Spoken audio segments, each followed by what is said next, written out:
نبی پاک کی زبانی فارمولہ مل رہا ہے. آقا فرماتے ہیں جو مجھ پر بہت زیادہ درود شریف پڑھے گا اللہ کریم اس کا دل روشن فرما دے گا. رہیں ان کے جلوے بسیں ان کے جلوے میرا دل بنے یادگار مدینہ. دل روشن ہو جائے تو اور کیا چاہیے, دل نورانی ہو جائے تو اور کیا چاہیے. تو درود پاک کمال کا وظیفہ ہے, دکھ بھی دور کرتا ہے, بیماریاں بھی دور کرتا ہے, قرضے بھی دور کرتا ہے, پریشانیاں بھی دور کرتا ہے. کثرت سے پڑھو تو مدینے بھی لے جاتا ہے. پیارے آقا کا دیدار بھی کرواتا ہے, بروز قیامت شفاعت بھی کروائے گا, اور سبحان اللہ دل کو روشن بھی کر دیتا ہے. تو فضول باتوں سے بچتے ہوئے اپنی زندگی میں درود پاک کی کثرت کیجئے, جتنا ہو سکے درود پاک پڑھیں. ہم تو ویسے ہی مبارک مہینے آ گئے ہیں, اپنے ہاتھ میں تسبیح رکھا کریں, جب جب موقع ملے درود پاک پڑھتے رہا کریں. اللہ مجھے بھی اور آپ کو بھی کثرت سے درود پاک پڑھنے کی توفیق عطا فرمائے. اور سبحان اللہ ابھی تو شب جمعہ ہے, یہ بھی خاص رات ہے درود پاک پڑھنے کی, اور جمعے کا دن ویری اسپیشل ڈے. یہ بھی جمعے کا دن بڑا کمال کا دن ہوتا ہے درود پاک پڑھنے کے لیے. بڑی مشہور حدیث ہے, کئی بار سنی ہوگی. حدیث پاک کا مضمون ہے جو جمعہ کے دن 200 بار درود پاک پڑھ لے اس کے 200 برس کے گناہ معاف کر دیے جاتے ہیں. تو یہ جب جمعرات کی رات آ جائے کرے نا, تھوڑا سا اپنے آپ کو فری کر لیا کرے کہ بس اب یہ رات اور یہ دن درود پڑھنے ہیں, تلاوت کرنی ہے, نیکی کے کام کرنے, کیونکہ جمعے کی ایک نیکی 70 نیکیوں کے برابر ہے. تو باقی پورا ہفتہ باقی کام کریں, لیکن نیکیوں والے زیادہ سے زیادہ کام کوشش کریں کہ جمعے کے دن کریں. اللہ مجھے بھی اور آپ کو بھی جمعرات اور جمعہ خوب عبادت میں گزارنے کی توفیق عطا فرمائے. سبحان اللہ. اب آئیے کچھ اچھی نیتیں کر لیتے ہیں. حدیث پاک میں آتا ہے انما الاعمال بالنیات, اعمال کا دار و مدار نیتوں پر ہے. تو آئیے کچھ نیتیں کر لیتے ہیں کہ رضائے الہی کے لیے بیان سنوں گا, باادب بیٹھوں گا, خوب توجہ سے بیان سنوں گا, جو سنوں گا اسے یاد رکھنے, عمل کرنے اور دوسروں تک پہنچانے کی کوشش بھی کروں گا. سبحان اللہ. کیسا مہینہ ہے ہمارے ساتھ درمیان اس وقت, انتظار رہتا ہے عاشقان رسول کو. رجب شریف اللہ کا مہینہ ہے, اور عاشق رمضان امیر اہل سنت پتہ ہے رجب کے بارے میں کیا فرماتے ہیں؟ آپ فرماتے ہیں ماہ رجب رمضان المبارک کا پھاٹک ہے, کیونکہ اب رجب میں ہم داخل ہو گئے نا, بس اب رمضان آیا ہی چاہ رہا ہے, گویا رمضان کی آمد کی خوشخبری لے کر رجب آتا ہے. یہ بڑی خوبصورت ایک سیکوینس ہے, بہت پیارا تسلسل ہے کہ رجب تو پھر شعبان اور سبحان اللہ پھر رمضان. اور نبی پاک علیہ الصلوۃ والسلام جب رجب کا مہینہ آتا تو ایک بڑی پیاری دعا پڑھتے تھے. آئیے ہم بھی وہ دعا پڑھ لیتے ہیں. اللہم بارک لنا فی رجب و شعبان و بلغنا رمضان.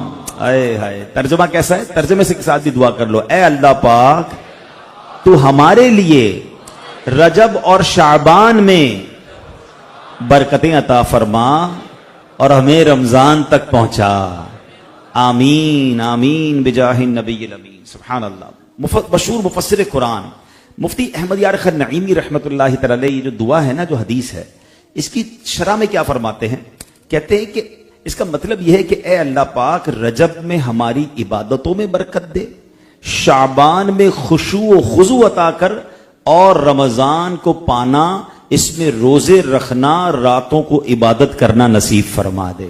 میں ایکٹیو ہونا ہے, اس مہینے میں عبادت کی طرف آ جانا ہے. یہ 7-8 مہینے جو رمضان کے بعد گزرتے ہیں نا, گرد لگ جاتی ہے, بندہ کوئی مسجد سے دور ہو جاتا ہے, کوئی عبادت سے دور ہو جاتا ہے, دنیاوی کاموں کی گرد لگ جاتی ہے. پھر سے اپنے آپ کو ریفریش کرنا ہے, اور اللہ سے کتنی پیاری دعا ہو رہی ہے کہ ہمارا دل لگا دے مولا, عبادت میں لگا دے, ریاضت میں لگا دے, تلاوت میں لگا دے.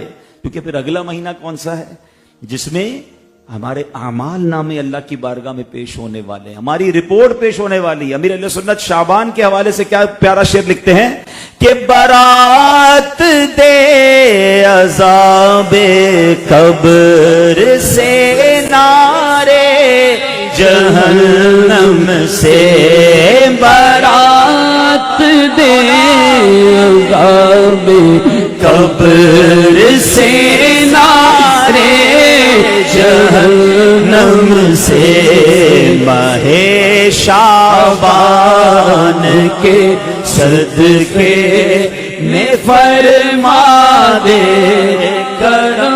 مولا ماہ شعبان کے صدقے میں فرما دے کرم مولا. پھر رمضان، سبحان اللہ، 3 اشرے ہیں. ایک رحمت کا اشرہ ہے، ایک مغفرت کا اشرہ ہے، ایک جہنم سے آزادی کا اشرہ ہے. مطلب گناہ گاروں کی تو عید آ گئی نا. اللہ کا مہینہ، پھر آقا کا مہینہ، پھر نبی پاک کی امت کا مہینہ. یہ 3 اشروں کے بارے میں امیر اہل سنت کیسی پیاری دعا لکھتے ہیں کہ میں رحمت مغفرت دوزخ سے آزادی کا سائل ہوں. میں رحمت مغفرت دوزخ سے آزادی کا سائل ہوں. ماہ رمضان کے صدقے میں فرما دے کرم مولا ماہ رمضان کے صدقے میں فرما دے کرم مولا. رجب کی پہلی جمعرات تجھ سے دعا کرتے ہیں کہ رجب کے صدقے، شعبان کے صدقے، رمضان کے صدقے ہم سب کی مغفرت فرما. ہم پر اپنی رحمتوں کے دروازے کھول دے، ہمارا دل خوب عبادتوں میں لگا دے، ہمارے اوقات میں ایسی برکت دے دے کہ ہم دنیا کی کسی مشکل میں پھنس گئے ہیں، کسی مسئلے میں پھنس گئے ہیں، اللہ اس سے فارغ کر دے. بس ہمارا دل اب ان مبارک مہینوں میں عبادتوں میں لگ جائے، تلاوت میں لگ جائے، درود میں لگ جائے، روزوں میں لگ جائے. سبحان اللہ. یہ عالم اسلام کی بہت ہی بلند رتبہ ہستی، بہت اونچے رتبے کے ولی کامل عالم باعمل حضرت امام حسن بصری رحمت اللہ تعالی کا یوم وصال ہے. 1 رجب کو یوم امام حسن بصری بھی بنایا جاتا ہے. امام حسن بصری کون تھے؟ یہ تابعی بزرگ تھے. تابعی کس کو کہتے ہیں؟ جس نے کسی صحابی کا دیدار کیا ہو یا ان کی صحبت پائی ہو اور ایمان پر ہی ان کا انتقال بھی ہوا ہو. اب سبحان اللہ، روایتوں کے مطابق آپ کو مسلمانوں کے تیسرے خلیفہ حضرت عثمان غنی اور حضرت طلحہ اور دیگر کئی صحابہ کرام علیہ رضوان کی زیارت کا شرف نصیب ہوا. امام حسن بصری کی ولادت مدینہ منورہ میں ہوئی اور فاروق اعظم رضی اللہ عنہ کا دور خلافت تھا جب آپ مدینے میں پیدا ہوئے. اچھا، ولادت کے بعد آپ کو امیر المومنین حضرت عمر کی خدمت میں لایا گیا اور حضرت عمر فاروق رضی اللہ تعالیٰ عنہ نے ہی آپ کا نام حسن رکھا تھا. آپ کی والدہ محترمہ مسلمانوں کی امی جان ام سلمہ رضی اللہ تعالیٰ عنہ، ام المومنین ام سلمہ رضی اللہ تعالیٰ عنہ کی کنیز تھی. اور منقول یہ کہ جب آپ کی والدہ کسی کام میں مصروف ہوتی تھی، گھر کے کام کاج میں، اور آپ روتے تھے تو ام المومنین حضرت ام سلمہ رضی اللہ تعالیٰ عنہ حضرت امام حسن بصری کو اٹھا کر اپنا دودھ پلا دیا کرتی تھی. تو براہ راست خاندان نبوت کا فیضان ہے، پیارے آقا کے گھرانے کا فیضان جو ہے امام حسن بصری رحمت اللہ تعالی کو ملا. اور ایسا فیضان ملا، دودھ کس کا پیا؟ ام المومنین کا. تو آپ کی زبان سے بڑی حکمت والی، بڑی کمال کی باتیں جو ہے وہ ادا ہوتی تھی. اور سبحان اللہ، معرفت الہی کے بلند مقام پر فائز ہو گئے. امام علی بن حسین یعنی امام زین العابدین کو ایک مرتبہ کسی نے امام حسن بصری کا ایک کلام سنایا، ایک جملہ سنایا، آپ کا ایک فرمان سنایا. تو امام زین العابدین کہتے ہیں کہ سبحان اللہ، ھذا کلام الصدیق، یہ تو کسی صدیق کی گفتگو ہے. صدیق ولایت کا سب سے اونچا رتبہ ہے. یعنی امام حسن بصری رحمت اللہ تعالی ولایت میں صدیقیت کے درجے پر فائز تھے. ولی ہونا ہی بڑی بات ہے، مگر ہر ولی صدیق نہیں ہوتا. صدیقیت کا جو درجہ ہے یہ ولایت کا سب سے ٹاپ درجہ ہے. امام حسن بصری صدیقیت کے درجے پر فائز تھے. 1 رجب شریف 110 ہجری میں آپ کا وصال ہوا. وصال کے وقت آپ کی عمر مبارک 88 سال تھی. بصرہ میں نماز جمعہ کے بعد آپ کی نماز جنازہ ادا کی گئی، جس میں بہت ساری مخلوق نے، بہت سارے لوگوں نے شرکت کی. اب امام حسن بصری رحمۃ اللہ تعالی کا کچھ ذکر کرتے ہیں. بڑوں کی بڑی باتیں ہوتی ہیں نا، گولڈن ورڈز ہوتے ہیں. امام حسن بصری کا ایک بڑا کمال کا واقعہ ہے کہ ایک مرتبہ آپ ایک جنازے میں شریک ہوئے. اچھا، میں اور آپ بھی جنازے میں جاتے ہیں، قبرستان بھی جاتے ہیں. بعض اوقات فارمیلٹی کے لیے جاتے ہیں کہ یار جانا پڑے گا، نہیں جائیں گے تو رشتہ دار ناراض ہو جائیں گے، منہ دکھانا پڑے گا. بزرگان دین اور اللہ والے اس لیے نہیں جاتے تھے، وہ عبرت حاصل کرتے تھے. ثواب کی نیت بھی ہوتی تھی اور اپنے لیے عبرت حاصل کرتے تھے. تو جب دفن ہو گیا, جنازے میں گئے, تدفین ہو گئی قبرستان میں, تو آپ نے ایک شخص سے فرمایا تمہارا کیا خیال ہے؟ فرماتے ہیں آپ کا کیا خیال ہے جو بندہ ابھی قبر میں گیا ہے, کیا یہ دنیا میں واپس آنے اور واپس آ کر بہت زیادہ نیکیاں کرنے, نیک اعمال کرنے اور اپنے گناہوں سے توبہ کرنے کی خواہش نہیں رکھتا ہوگا؟ تو شخص نے کہا بالکل, مرنے کے بعد تو یہ چاہ رہا ہوگا کہ دوبارہ واپس آ جاؤں, خوب اور نیکیاں کر لوں, گناہ سے توبہ کر لوں, اللہ کو راضی کر لوں. تو امام حسن بصری نے فرمایا پھر ہمارا کیا حال ہے؟ ہم تو موجود ہیں نا دنیا میں, وہ تو چلا گیا, اس کو تمنا ہے, ہم تو دنیا میں سانسیں لے رہے ہیں, ہم کیوں نہیں کر لیتے یہ کام؟ ہم اللہ کو راضی کر لیں, ہم توبہ کر لیں, ہم خوب نیکیاں کر لیں.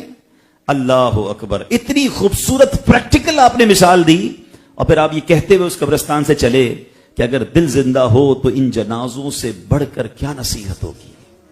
یقین جانیں, میں کہتا ہوں جنازے سے بڑھ کر نصیحت ہی کوئی اور نہیں. ہمارے درمیان ہوتا ہے بندہ, اور ایسی مثالیں لوگ کہتے ہیں یار صبح ہم ساتھ تھے, دوپہر کا کھانا ہم نے ساتھ کھایا, رات تو ہم ساتھ تھے یار, اور اگلے دن وہ قبر میں ہوتا ہے.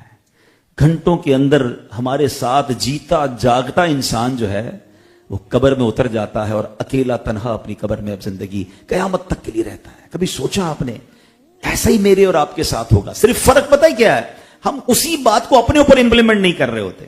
حالانکہ اگر غور سے دیکھیں نا, جہاں کفن بکتا ہے, کبھی غور کیجئے گا, جب کفن جو کفن, مثال کے طور پہ اگر خارادر کے اس ایریا میں یا کہیں بھی کوئی کفن کی دکان ہوگی نا, تو آج جو وہ کفن بیچنے والا کفن تیار کر رہا ہوگا نا, تھیلی میں پیک کر رہا ہوگا یا کاٹ رہا ہوگا یا لپیٹ رہا ہوگا, یہ اس بندے کا کفن پیک کر رہا ہے جو بندہ آج دنیا میں زندہ ہے.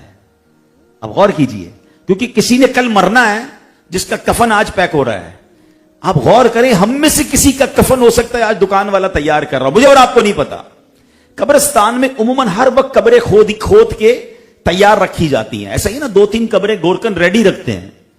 آج قبرستان میں جو قبر کھودی گئی ہے نا جس کی بھی, وہ بندہ ابھی زندہ ہے. اب غور کر رہے ہیں, کسی نے مرنا ہے جس کا کفن بھی تیار ہے, جس کی قبر بھی تیار ہے, اور اس کو پتہ ہی نہیں ہے. وہ گھوم رہا ہے, وہ پھر رہا ہے, وہ مزے کر رہا ہے.